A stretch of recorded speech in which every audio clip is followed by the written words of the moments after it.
दोस्तों, आज हम आपको बताने वाले हैं कि कैसे आप हर काम में ध्यान लगा सकते हो। क्या आपने कभी सोचा है कि हर एक कदम जो हम उठाते हैं वह हमारे लिए एक नई जिंदगी की शुरुआत होती है। आज हम सभी उस सफर की शुरुआत करेंगे जिसमें हर काम में ध्यान लगाओ और आगे बढ़ने का मंत्र है। हमें एक सही दिशा दिखाता है और इस मंत्र के पीछे छुपी एक ताकत है जो हमें हर कार्य करने में, हर एक लम्हे को नई दिशा देती है।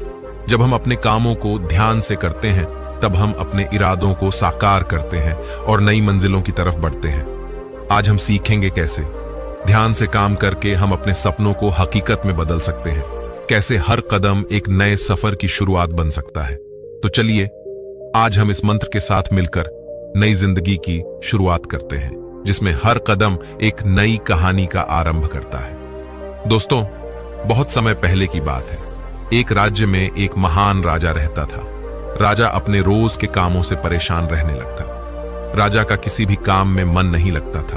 तब एक दिन राजा को उसके मंत्री ने बताया कि उसके राज्य में एक बुद्ध रहता है।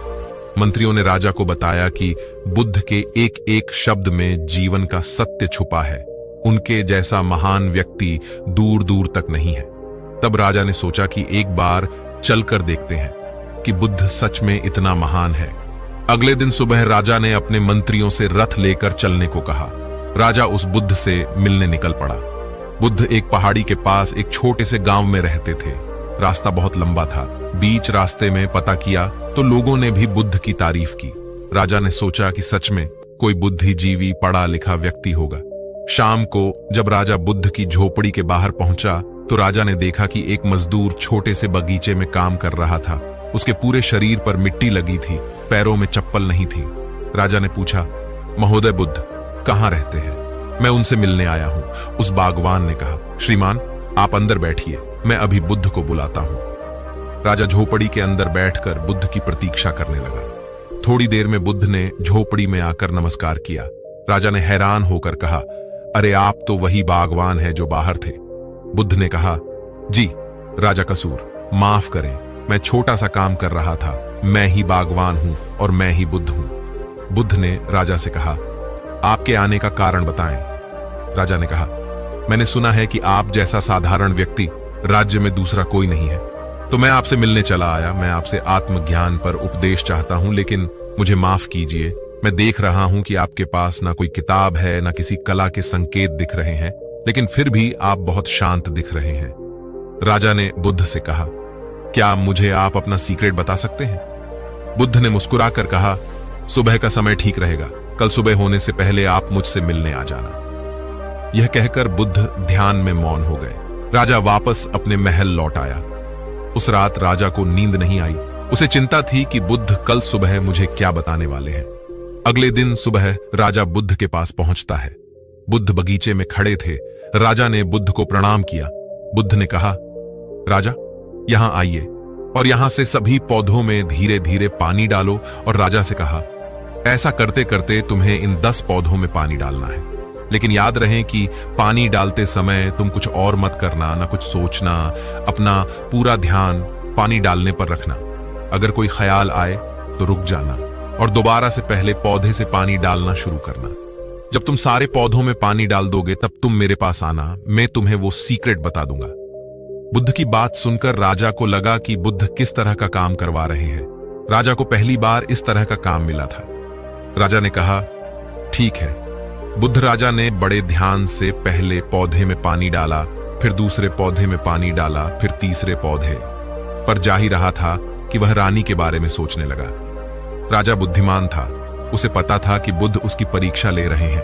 अगर वह चीटिंग करेगा तो पकड़ा जाएगा। इसलिए राजा फिर से पहले पौधे में पानी डालने गया। इस बार वह दूसरे पौधे तक ही पहुंचा था कि पानी डालते डालते वह अपनी पुत्री के बारे में सोचने लगा। राजा बहुत परेशान होकर फिर से पहले पौधे के पास पहुंचा। राजा जितनी कोशिश करता उतना चिंतित हो जाता और खुद को किसी न किसी विचार में फंसा लेता। आखिरकार ऐसा करते करते शाम हो गई, लेकिन राजा आखिरी पौधे तक पहुंच नहीं पाया। जब राजा थक कर बैठ गया तब बुद्ध ने कहा, राजा मैं तुम्हारी ईमानदारी से बहुत खुश हूं, इसलिए सुनो। जब मन विचारों से खाली होता है तब उसमें मन का असली स्वरूप साइलेंट अवेयरनेस प्रकट होती है। तब हर साधारण काम भी तुम्हें ज्ञान और शांति देता है। राजा ने कहा, लेकिन यह संभव कैसे है? जब हम काम करते हैं तो हमें कई विचार परेशान करते हैं। बुद्ध ने कहा, राजा, तुम पौधे में पानी नहीं डाल रहे थे, तुम जल्दी से जल्दी अपने काम को खत्म करना चाहते थे। तुम्हें काम खत्म करने की जल्दी थी जिससे तुम मुझसे बात कर सको। इसीलिए तुम्हें यह काम बोझ लग रहा था, जिस कारण तुम इस पल में रुक नहीं पाए। अगर तुम इस फल की कीमत समझकर केवल पौधे और पानी पर ध्यान देते तो तुम्हें कोई विचार परेशान नहीं करते। राजा ने कहा, यह सब तो मैं समझ रहा हूं, लेकिन इस पल में रहना बहुत कठिन है। क्या मुझे इसके लिए अकेले रहकर तपस्या करनी पड़ेगी? बुद्ध कहते हैं कि शांत मन तो पहले से ही मौजूद होता है। इसके लिए कहीं जंगल जाने की जरूरत नहीं है। सबसे पहले अपनी सांस पर ध्यान देना सीखो, तब आपको पता चलेगा कि शांति तो सांस के साथ ही बनी हुई है। उसके बाद काम करते करते सांस पर ध्यान बनाए रखो। आप बोलते चलते सोचते हुए भी अपनी सांस पर ध्यान दे सकते हो। जब आप ऐसा करते हो तो बिखरा हुआ मन सिमटने लगता है और एकाग्र ऑन पॉइंट हो जाता है।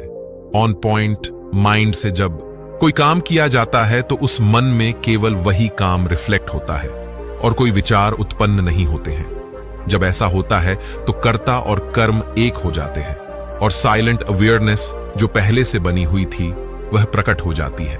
तुम इसे आत्मज्ञान आनंद परसेंट मूवमेंट, इसे जो चाहे नाम दो, यह आसानी से प्राप्त हो जाती है। राजा ने कहा, बुद्ध जो कहते हैं कि जो मन मुश्किल को रिजेक्ट नहीं करता, जो मन परेशानी से दूर नहीं भागता है, केवल सचेत रहता है, वह मन हर परेशानी को पार कर जाता है।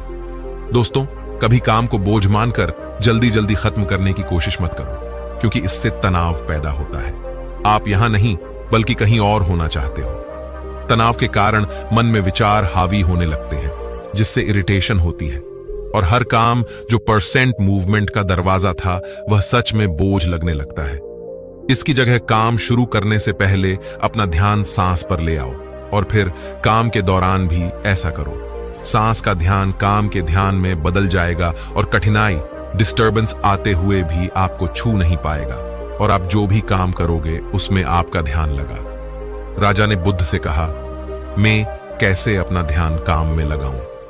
बुद्ध ने राजा से कहा, जब मैंने आपको पौधों में पानी डालने को कहा था वो काम सिर्फ कुछ देर का था, लेकिन आपको वही काम करने में पूरा दिन लग गया और काम भी पूरा नहीं हो सका। ठीक वैसे ही यदि तुम अपना ध्यान केवल पौधों पर रखते तो वो बहुत आसान काम था। आपको अपनी सांसों को अपने काम से मिला लेना है, तभी तुम्हारा ध्यान काम पर होगा। तुम्हारा फोकस ही तुम्हारे काम को आसान बना सकता है। यदि तुम अपने काम पर फोकस नहीं कर सकते तो वही काम तुम्हें कठोर लगेगा। यदि तुम जिस काम को कर रहे हो तो अपना पूरा फोकस उसी काम पर लगा दो, वही काम तुम्हें आसान लगेगा और पता भी नहीं चलेगा कि काम पूरा कब हुआ। तुम्हारी सांसें और ध्यान ही तुम्हारे काम को आसान और कठोर बना सकते हैं। एक काम को खत्म करने से तुम्हारी आधी से ज्यादा चिंता खत्म हो जाती है। बुद्ध की बात सुनकर राजा ने बुद्ध का धन्यवाद किया और अपने महल लौट आया। दोस्तों, आपको यह वीडियो पसंद आई है